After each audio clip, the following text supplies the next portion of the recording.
It started at a dinner party. Nothing formal, just a small gathering at our house.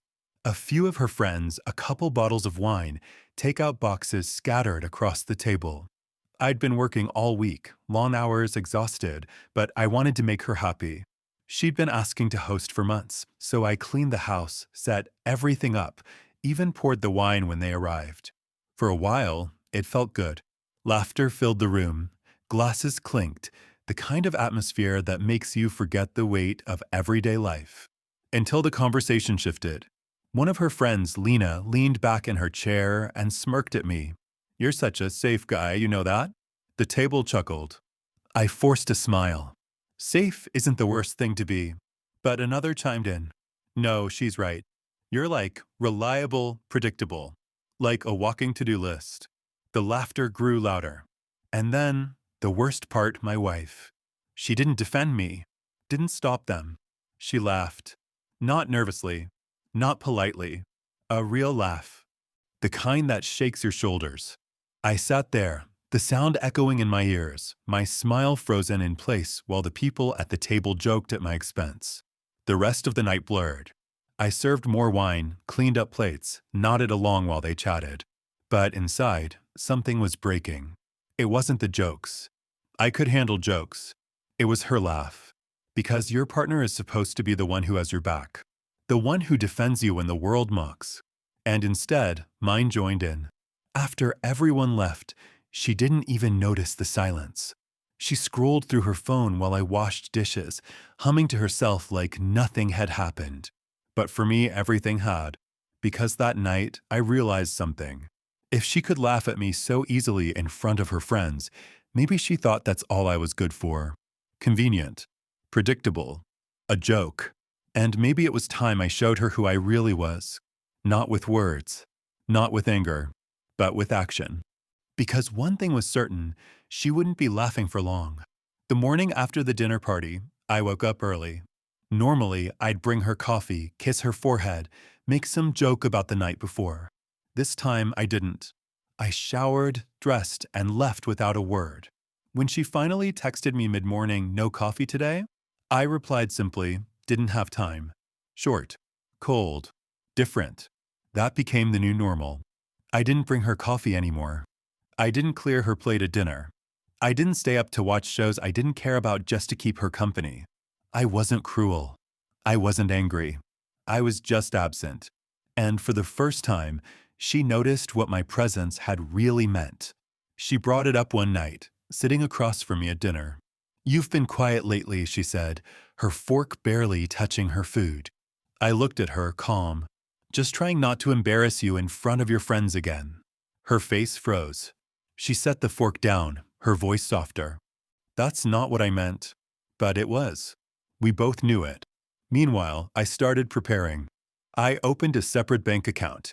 Small transfers, nothing obvious.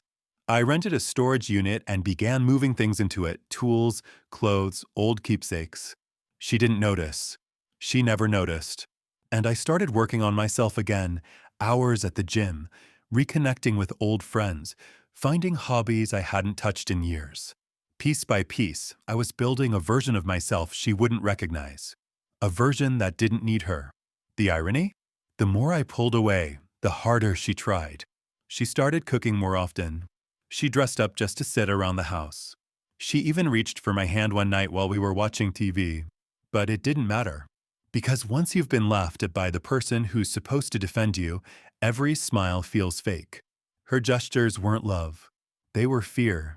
Fear that maybe I was slipping away. And she was right. She thought she was fixing things. But she didn't realize I wasn't broken. I was preparing. And soon, the joke would be on her. By the third week, the house felt different. Not because anything had changed physically, but because she had finally started to feel what I'd been feeling for months, distance.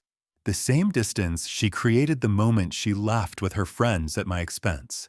She started trying harder. One night, she cooked my favorite meal.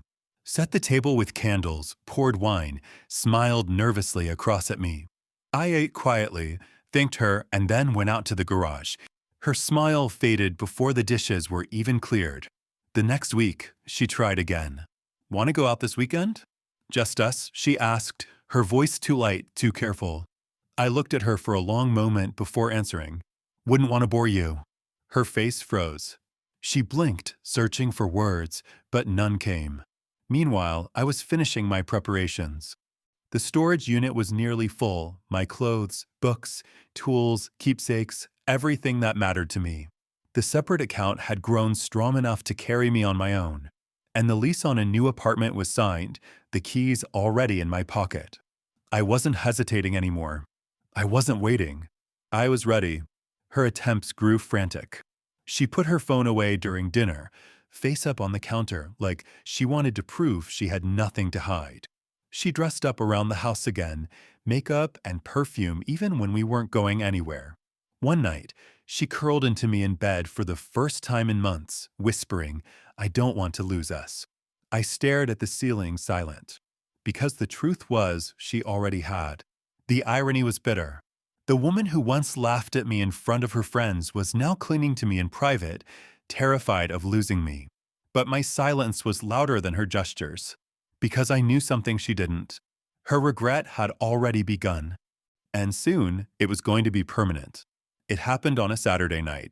She told me she was going to grab drinks with a couple of the girls. She smiled too quickly, avoided my eyes, and slipped out the door. I didn't question her. I didn't stop her. I just followed. She didn't drive downtown to meet her friends. She drove across town to a quiet lounge I'd never seen her mention before. I parked across the street and waited.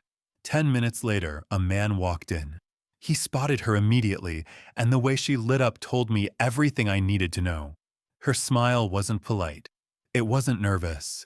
It was real, the kind she hadn't given me in years. He leaned in, kissed her cheek. She touched his arm like it was second nature. And in that moment, I understood the truth. Her laughter that night at our house hadn't just been thoughtless cruelty. It had been a preview.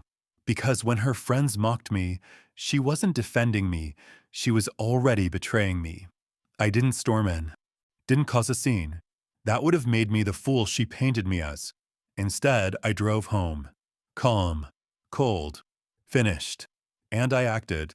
By the time she returned just before midnight, the house was already half empty. My clothes, my books, my tools, gone.